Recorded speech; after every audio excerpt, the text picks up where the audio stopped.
Mr. Mogotsi, good to see you again. Thank you, sir. Thank you very much. Yeah. When my counsel tried to read one case law into record, it was that, no, we know it. The counsel had an opportunity to speak uninterrupted for so long. I'm very much unhappy with the proceedings. Thank you.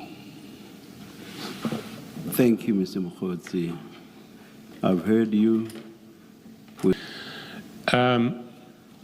Was General Siya correct to say that the first time he met you was at the 8th January event? Yeah, to all the answers, I'm not going to incriminate myself. But I don't understand how you can incriminate yourself in relation to whether you met General Siya before January the 8th or only on January the 8th. As I said, I'm not going to incriminate myself.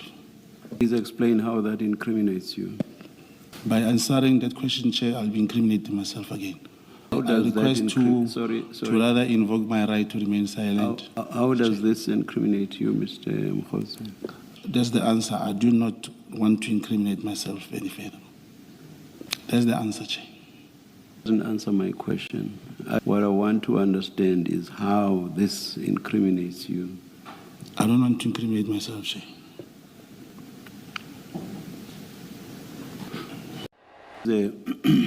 Open to a witness to adopt that stance.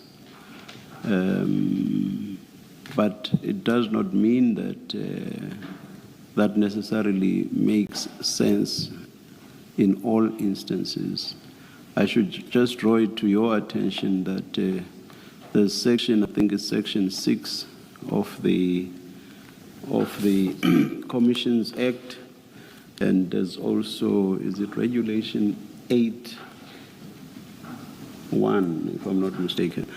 Both create an offense if a witness that has been sworn in fails to answer fully and satisfactorily any question lawfully put to them. So for you to simply say this incriminates you, you don't explain how, you don't explain what the crime is, we are completely in the dark. I am not saying that you are not entitled to raise what you are raising, but I think it only fair that I should draw your attention to the provisions of these statutory prescripts. That's my posture, Chair. That's my posture. I've gone through those rules, and as a layman, I may not have full comprehension as to how they work. Perhaps my legal team will talk to that, but I'm not going to incriminate myself. Yes, Mr. Chairperson.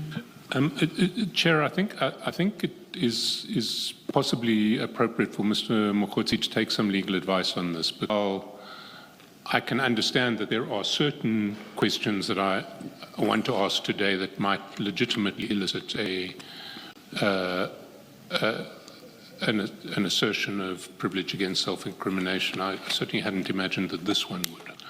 And there are going to be a lot of questions that are going to give rise to this issue.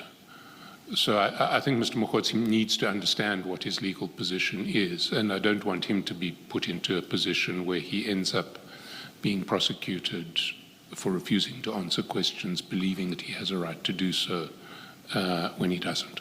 Mr. Mogotsi, I will invite you and I want to hear you.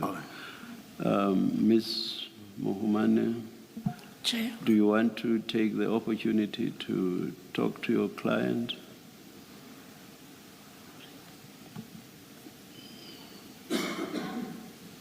Perhaps let's just adjourn. Let's adjourn. We'll come back when it's indicated to us when to come back.